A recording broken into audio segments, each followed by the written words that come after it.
What's up, guys? Kelsey and Meg here, and you are listening to / watching Girls Talkin Boys. You may see that we actually are not alone because it's Fan Friday. Although, Tyler, I didn't know until today that you were actually a Cowboys fan. So thank you for joining us for Fan Friday, Absolutely. my friend. That's absolutely so happy to have you. Go Cowboys. No. I'm not going to turn the camera here, but there's some paraphernalia from another NFL team right here, but I'm not going to. Please don't. There's a reason you weren't on last week. Let's just say that. Yeah. Guys, joining us is one of our very dear friends, Tyler Batiste. He is the sports editor over at the Pittsburgh Post-Gazette. So he is very familiar with this team that we are about to be obliterated by. And so that is why we decided to bring him on the show today. Tyler, welcome.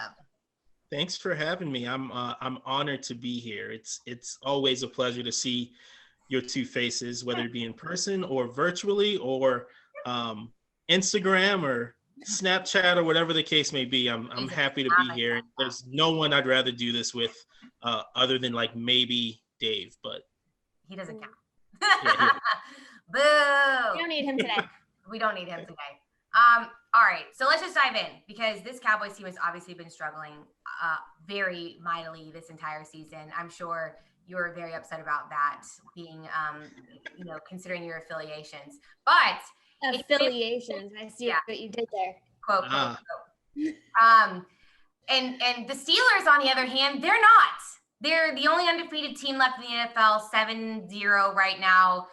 Mike Tomlin just surpassed. He's literally the most winningest black coach in NFL history, surpassing Tony Dungy just recently with 140 wins. So he's just the ultimate badass. Obviously, you guys, have Big Ben back. I say you guys, not your team, but the team you cover. I get it. Their defense is pretty darn good at what they do. Cowboys fans are pretty sad about the fact that one of those guys ended up on their team and not ours. So where's your head at in terms of this weekend's matchup, and how bad is it really going to be? Tell us how you're going to do the murder. With the rope. The optimism from the two of you is unlike any I've ever seen. I think I'll say this. I'll give Cowboys fans reason for hope, right? The Steelers have the past 10 or 12 years, they've had a game or two a season that just makes you scratch your head and wonder like what the hell is going on. They haven't had that yet this year. They didn't really have it last year. That's kind of a wash because they were playing quarterback with Mason Rudolph and Duck Hodges, and I don't know how much you can count that. But the year before that, they went to Oakland and lost. They started the season against the Browns and they tied Cleveland. They've lost to Mike Glennon twice when he was quarterback of two different teams, Tampa and Chicago. So they always have these weird games where you wonder exactly how that happened or what's going on. I don't think the Cowboys are going to be that game for the Steelers this year. I think a lot of fans are kind of worried about they haven't played the Bengals yet, and Joe Burrow and the Bengals have played everyone really, really tough. They obviously have talent, not really on the offensive line, but elsewhere. I think those are games yeah, exactly. I think those are games that are kind of trap games for the Steelers going forward. But, I just don't see them, especially after the stretch that they just had. They beat Tennessee. They beat Baltimore. They beat really, really good teams. I don't see them kind of letting their foot off the gas quite yet.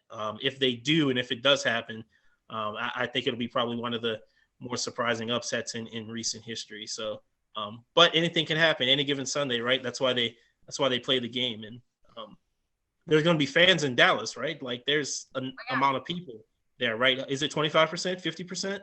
Yeah, and a lot of them will probably have those, little yellow towels with them.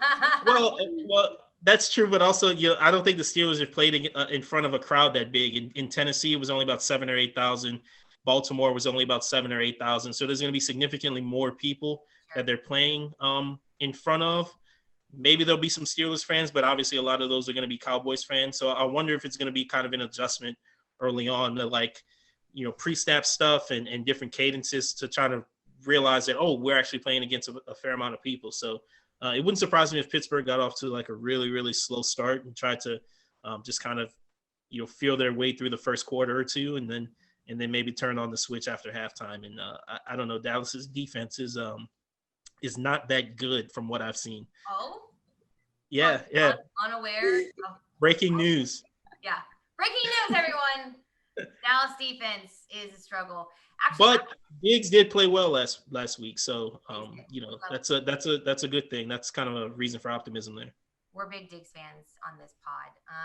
I do want to talk about you mentioned like the trap game concept, and obviously I don't really think the Cowboys are going to be that for them. But one thing I noticed with Pittsburgh is that they seem to kind of play down to the level of teams that they're playing. They played the Eagles. They had some surprisingly close games, and specifically with some NFC East competitors. The Eagles, the final score was 38-29, Giants 26-16. I mean, even letting the Giants get on the board with that dismal offense. I mean, that to me in itself, I'm like, what are y'all doing? Especially with their defense, it's strength against weakness. So I feel like if the Cowboys have anything going for them, it could maybe be that, but it still feels like such a grasping at straws situation. Yeah, you're right. They do play down to their competition, and it's happened like so often, like I was talking about earlier. I don't know if it's kind of if it's a mental thing, if they've done it so often that like they hear about it and they can't ignore it, so they kind of it's in their heads when they go into the game. There hasn't been a ton of talk about that yet this week. Maybe because obviously they're 7-0. Maybe if they were 5-2, there may be some talk about kind of playing down in their competition. But like I was mentioning, it happens so often. It happened.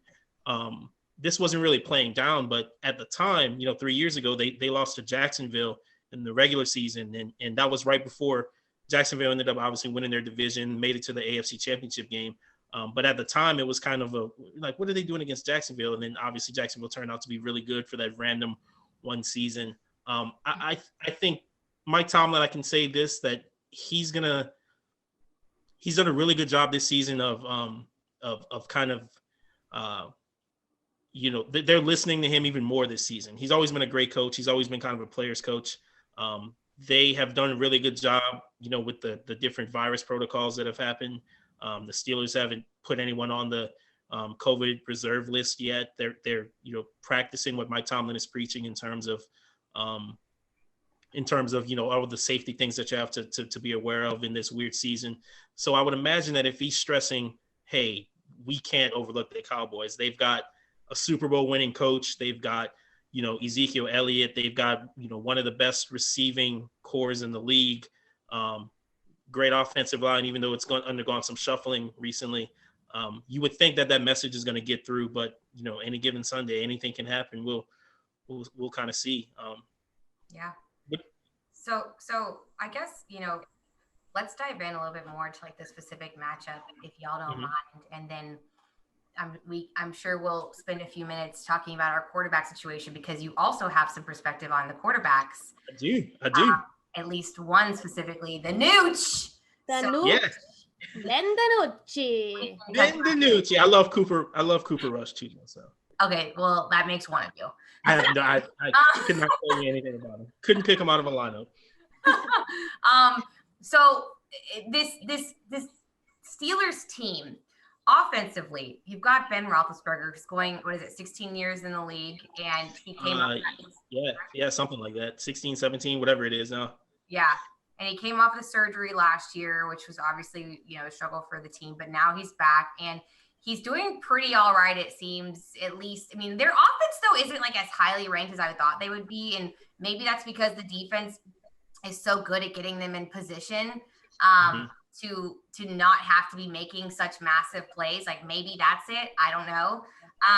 But Ben, he currently, according to Next Gen, he's got the NFL's fastest average time to throw in 2020. So he's obviously getting the ball out quick, which doesn't really play well to Cowboys defense. That all of that aside, talk to us about like offensive weapons, like besides Ben, what he can do to this team and taking advantage of like his expertise against. I honestly, I said this on the show earlier that I was on. I'm pretty positive. Take Sean Lee out of the equation, another Pittsburgh native. Ben's experience alone probably is more than the entire current Cowboys defensive unit. Like if I had added them all up, I honestly I would, I'm like genuinely pretty dang close. So he's got that going for him. He's going to totally exploit this secondary. And then you've got Juju Smith, you've got Chase Claypool, James Conner. They've got a pretty solid O-line. Like, what does this Cowboys defense have to, I would say, look forward to, but more so like dread? What should they be afraid of most? Well, I think Ben Roethlisberger, like you mentioned, his stats aren't, overly, they're not super sexy. They're not, leading the league in all these various categories, but he's done a really good job. They've spread the ball around so well this season with Juju Smith-Schuster, Chase Claypool, Deontay Johnson when he's been healthy.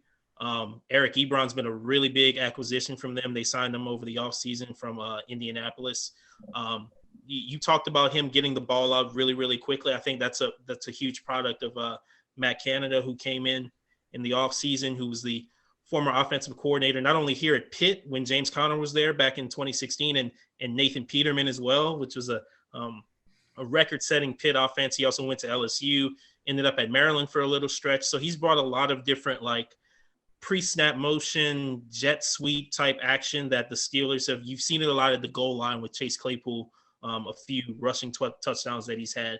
And part of that is Ben Roethlisberger kind of getting the ball out quickly and knowing that he can't get sacked. When he was a younger quarterback, that was his problem. He was Big Ben. He was mobile.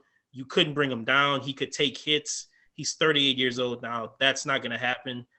The relationship that he had with the previous offensive coordinator, Todd Haley, it had some bumps in the road, but one thing that Haley really did do well was protecting him.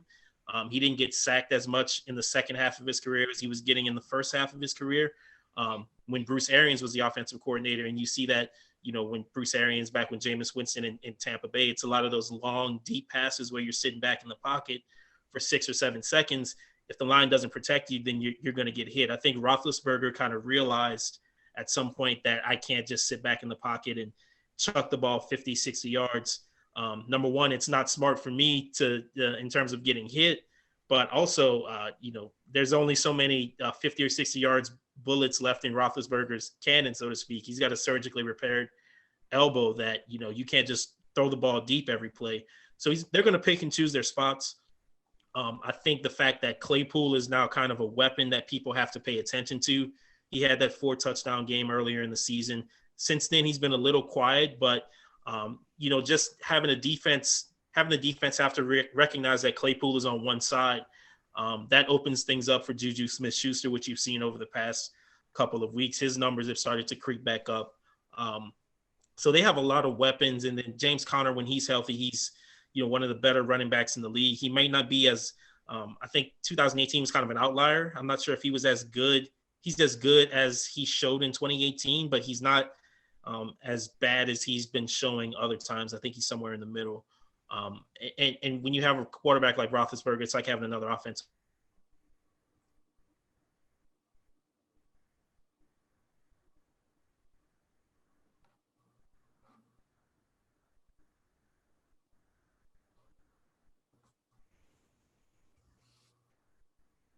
And so that's going to be interesting to watch as well. So I don't think there's any way the Cowboys are going to be able to watch and cover all these players. Like I mentioned earlier, it's going to be like, I expect the Steelers to kind of pick and choose their spots early on, see if the running game's working, see if the passing game is working, and then really pinpoint, a weakness or whatever they want to exploit, and then probably break the game open in the second half. It's going to be tough for Dallas.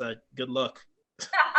That's what I was most concerned about, honestly. I mean, all of it's concerning, but Meg, I was laughing, and we've talked about several times. The one thing that has been, I think, the most alarming to me, I understand the concept of our secondary being young and us struggling in that regard. But I think the part that was bothering me is that we've been able to take these running backs who, and James Conner, this is nothing against him whatsoever. Like he's obviously like really good, but he's not like this like Saquon Barkley, you know, like he's not this just unbelievable potential generational talent. And we've made freaking nobodies look like all pros. And I'm like, great. So a guy who actually is okay and pretty darn good, like he's just going to tear us up. Like he's going to just completely tear us up. And I am just,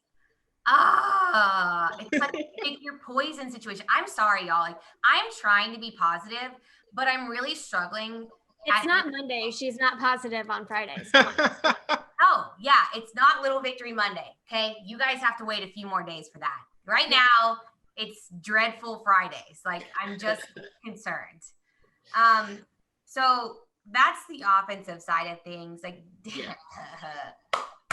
Well, I, for one, am looking forward to Juju doing some TikTok dances. Yeah. He's really good at TikTok. That's a point of contention for a lot of people here. A lot of people are like, you know, how does he, why does he have time to do all this other stuff? And obviously the comparison that gets naturally brought up from a Pittsburgh perspective is Antonio Brown, who, you know, was really good for 5 or 6 years and then kind of got to the point where he was kind of this oversized personality, you know, Facebook Live videos in the locker room and whatnot, and obviously various off the field issues, and that led to his departure from Pittsburgh. So I think people are on Pittsburgh's end are kind of like, is this going to be another Antonio Brown situation? Is he going to start doing TikTok and all this stuff on social media, and then in a couple years he's, you know, this wide receiver diva? It's going to be interesting to see. This is something that is, I'm sure Cowboys. Claypool's on there too now. Is he? Yeah. They do them together. There's a lot of dancing in that locker room. It seems fun. That does seem fun. I mean, I think it's like a bonding thing. I'm just glad one of us is on TikTok, and by one of us I mean you, because like I don't know any of the TikTok things whatsoever. So bless you. Big bucks to Juju Smith Schuster later. It's gonna be interesting to watch in the off season, but that's my little Juju rant for anybody who cares. I love his TikTok. I love his TikTok videos. You know who doesn't like TikTok a whole lot? Kelsey, because anytime I send her a video, she doesn't respond to TikTok. That's not Megan, perfect, fantastic, all the time. That's why I've just stopped sending her stuff. He's saying good. I feel bad. I feel like, am I bothering her? Was this not funny? Like, it makes me self-conscious about myself. You know what I mean? Oh, Tyler, let me look at our last text. Did you actually send me a TikTok and I didn't reply? No, you know what? Yes, that did happen recently, but also there was one trend. I did. You were talking. Oh yeah, there was. I sent one to Dave that I thought about sending to you, and then told Dave that I did not send it to you because Kelsey wouldn't reply anyway. No. So That's fired. But you know, we can talk about that later. Let's keep talking about the game or whatever. I'm fine. I'm not hurt at all. It's totally fine. Like apparently we're getting divorced now. This is what's happening. Whatever. We're fighting on camera. So besides the fact that my love life is obviously now in shreds, you guys got to witness. We're fine. I just wanted to rant. Wanted to publicly embarrass you into laughing at his TikToks that he sends you. Yeah, he's like, listen to my TikToks. Open my text. It's okay. Never mind. I can't say that. So defense. Before we go into like the nooch and like just in general, we might be able to let you talk about your other team for like a hot second, but only a hot. Is the nooch even suiting up though this week? So I saw it was Garrett Gilbert and Cooper Rush. Yeah. So, but we can talk about the nooch all day. I'm down. Yes. Yeah. Yes. Well, that's the thing. So this defense is like very terrifying, and you've got TJ Watt. You know, we all know the TJ Watt story. Minka Fitzpatrick. There's Cameron Hayward. Like the you guys. I mean, everything. Like even Joe Hayden. Like I know he's been around for a minute, but like it's just there's everyone seems to kind of be having a good time. And by good time, I mean making everyone else on the other side of the field miserable. So I think, you know, from the Cowboys perspective, like you pointed out, Meg, they're not really looking to put Danucci out there again like you saw last week. It was a struggle. And we can dive into that more in a second, but what do you Dave made a great point in my opinion, and I think he might be right. I don't think that the Cowboys, I don't think they got what they wanted out of DiNucci like last week. Again, how much more could you have expected of the guy? He's a 7th round, 3rd stringer, like thrown into the mix two seconds previously. But if you put a guy like that in a game like this, not only might you break him physically, you could potentially break him mentally. And he's so new. And I think he's on something where they could potentially feel like they could impede his development, because this defense has the potential to really come in here and just do some damage. Yeah.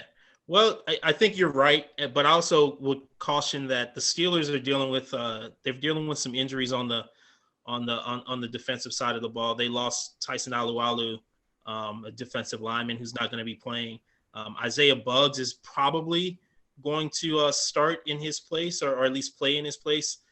They may do some sub package things where they maybe don't have as many defensive linemen on the field, but I think there's some areas where the Steelers can be exploited. Like I mentioned, the Cowboys receivers, Cooper, CeeDee Lamb, all those guys are really, really good. And the Steelers have a good secondary, but you see at times players like Minkah Fitzpatrick, they try to go for the big play and not the simple play.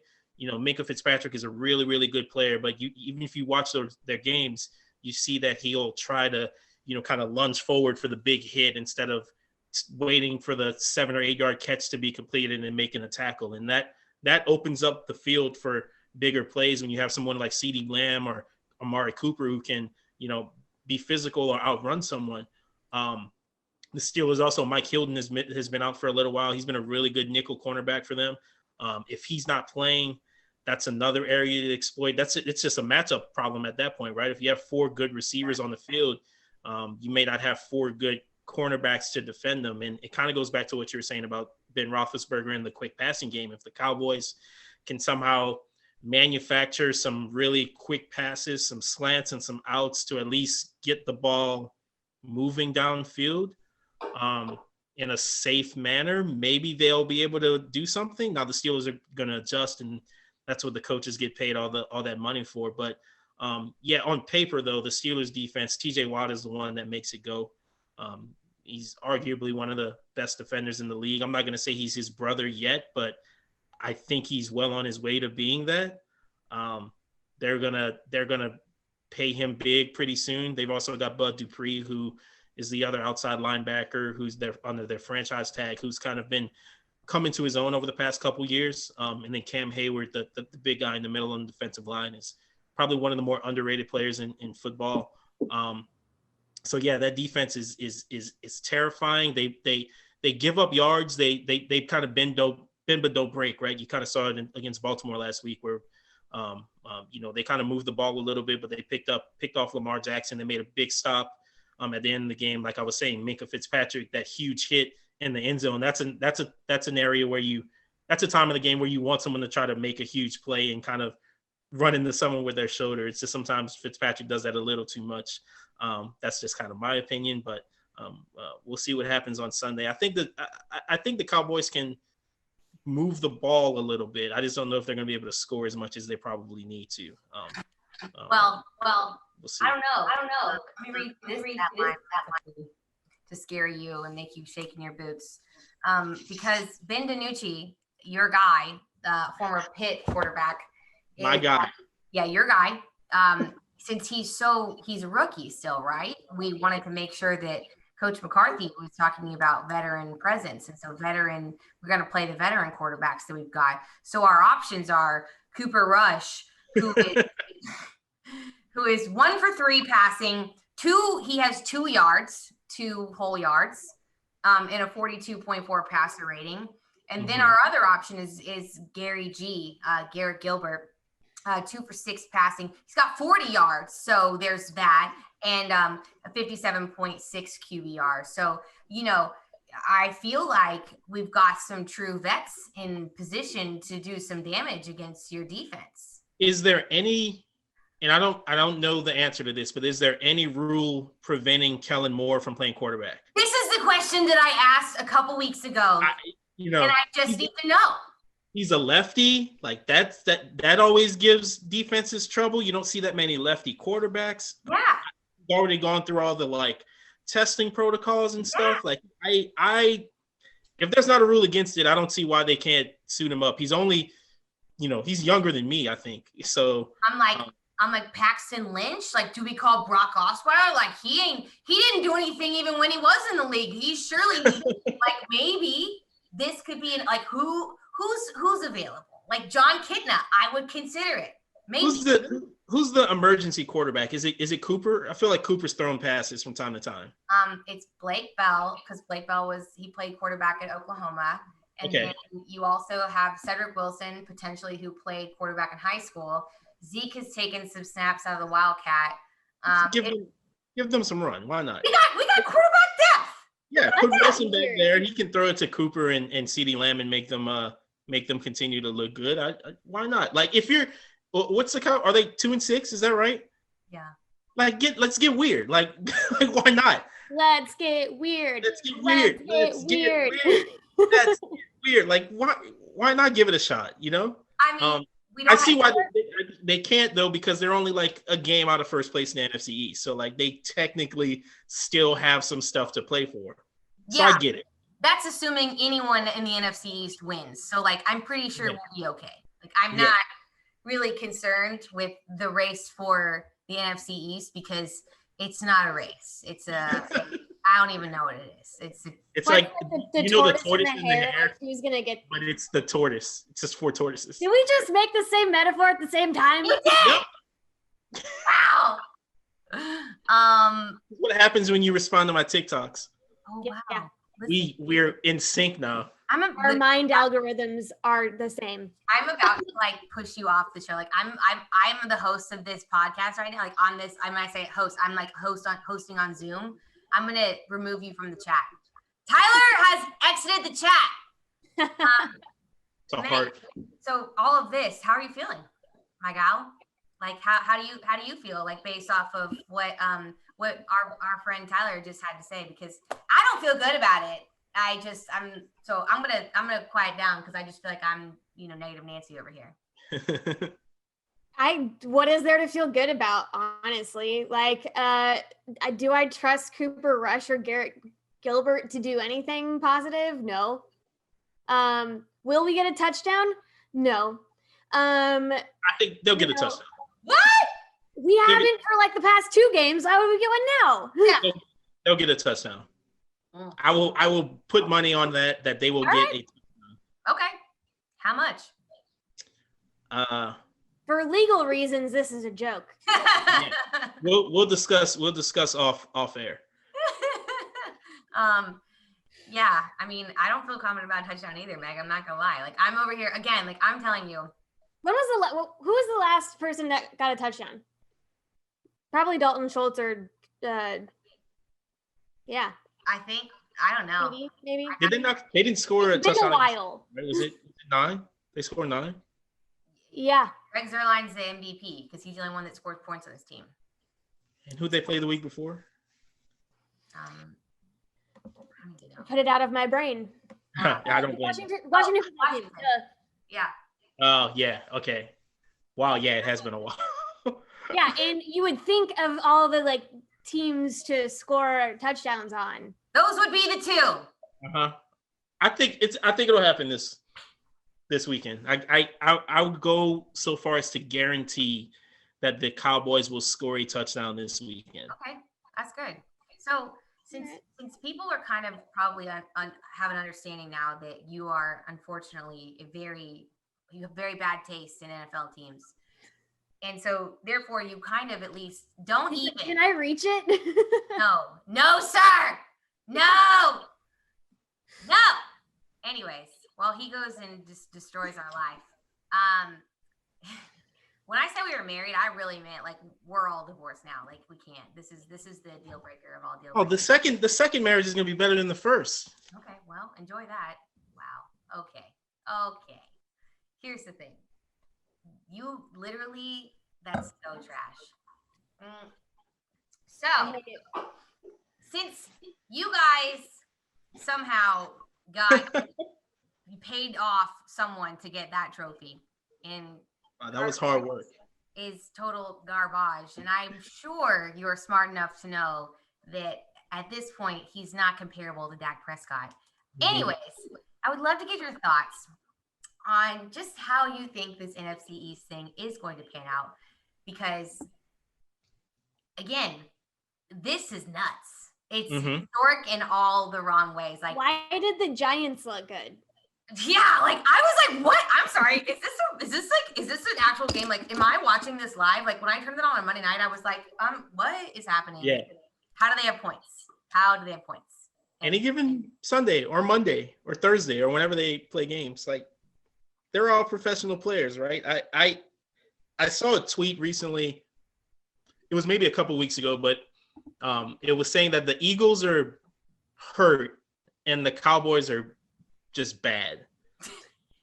And it was like, too.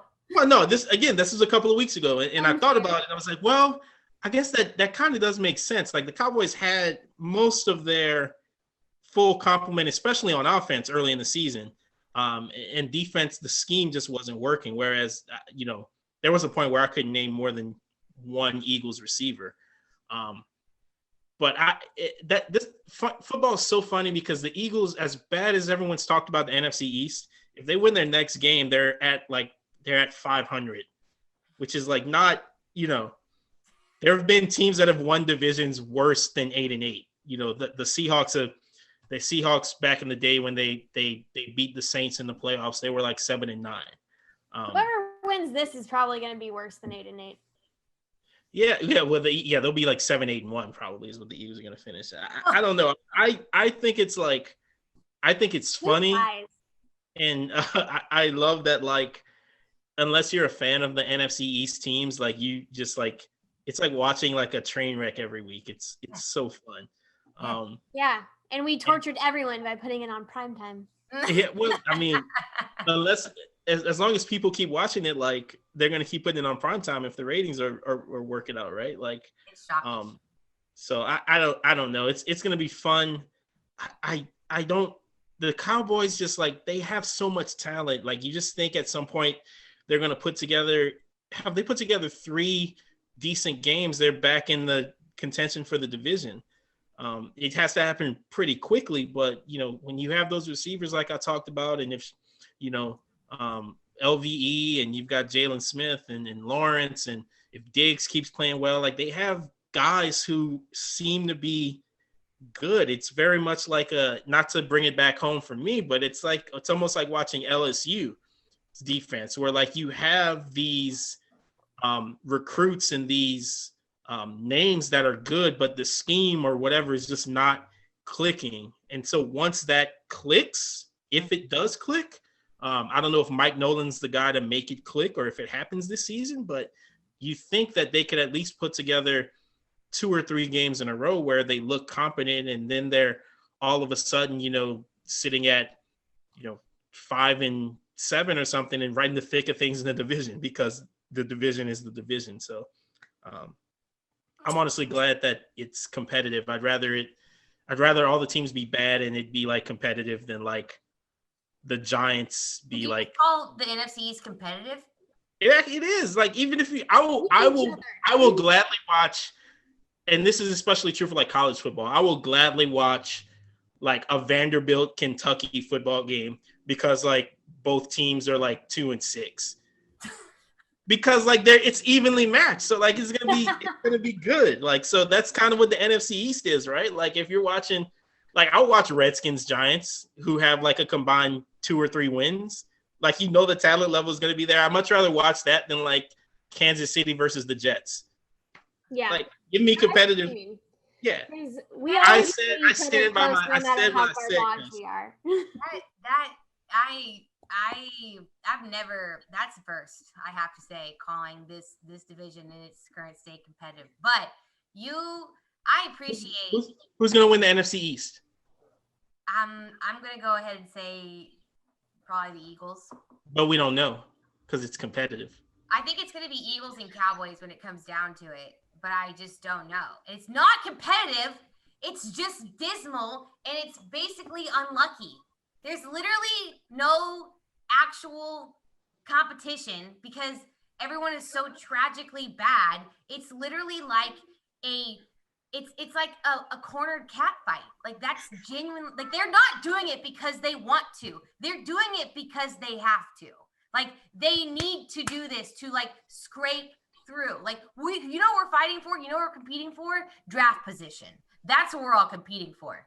Ain't nobody trying to actually go to the whole ship. Like, Cause like that's cute that someone's gonna make it to the playoffs.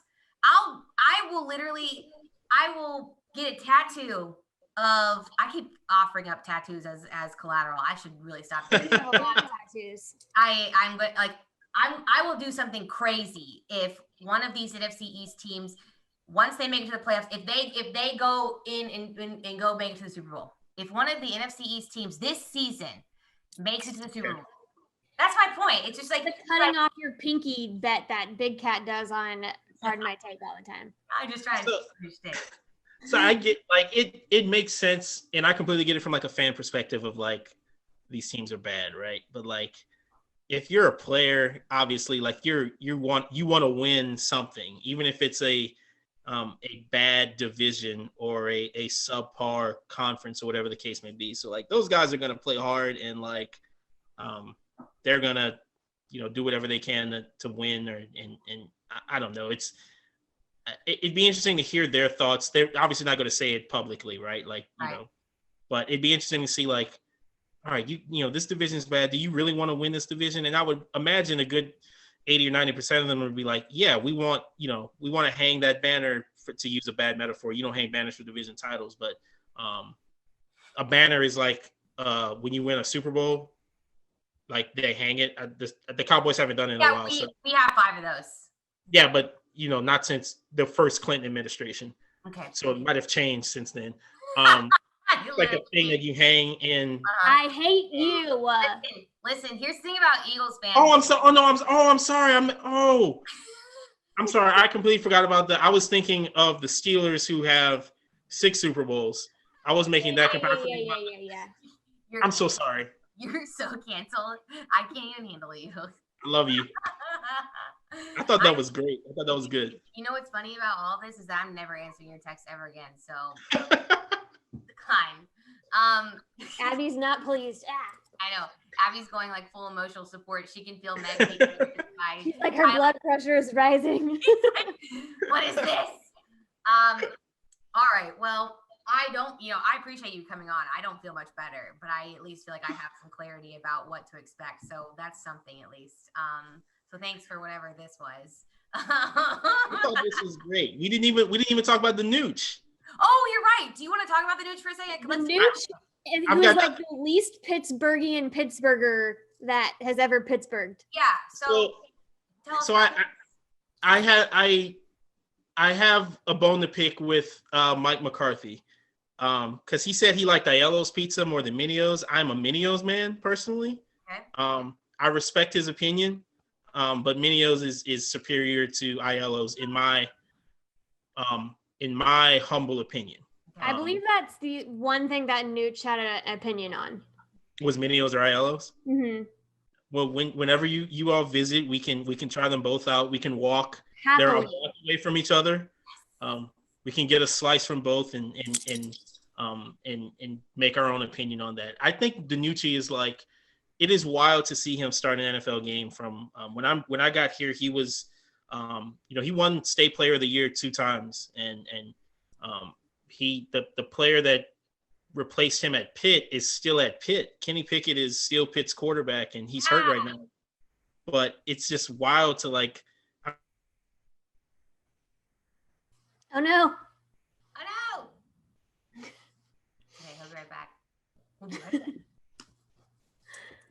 We're on hold. Did you just hear that? Yeah. She just whined. I'm sure that had some, like, pretty. Oh, there you are.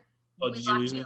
You gotta say that over again because this is a good story. You said Pickett, and then we lost you for like 30 seconds. So please tell us that other part again because we need all the noochness we can get. Okay. I lost you guys earlier too a couple of times, but I just kept going or kept smiling. You can't even tell. It's okay. Your face is frozen in a smile. It's beautiful. We love it. Yeah.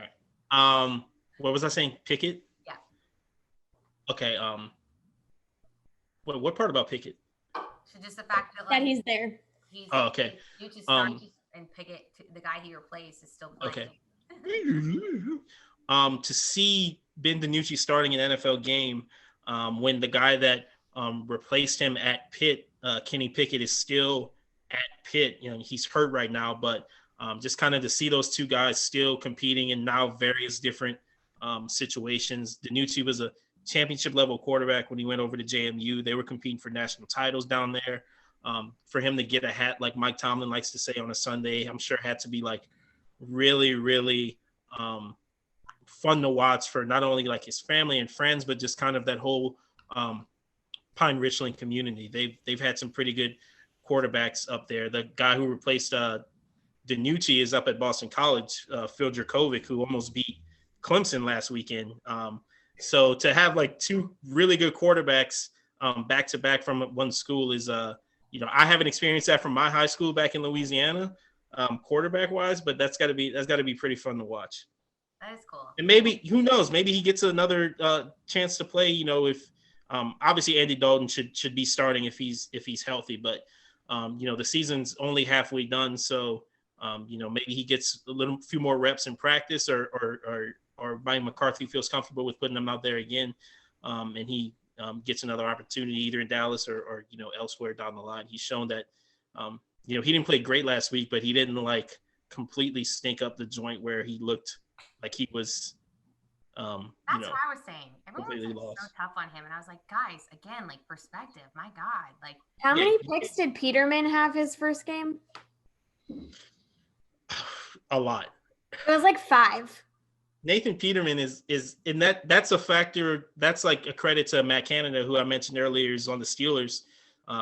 He was the offensive coordinator that season, and Peterman, James Conner, they all looked like all-world players under Matt Canada, but since then it has not looked like that's the case.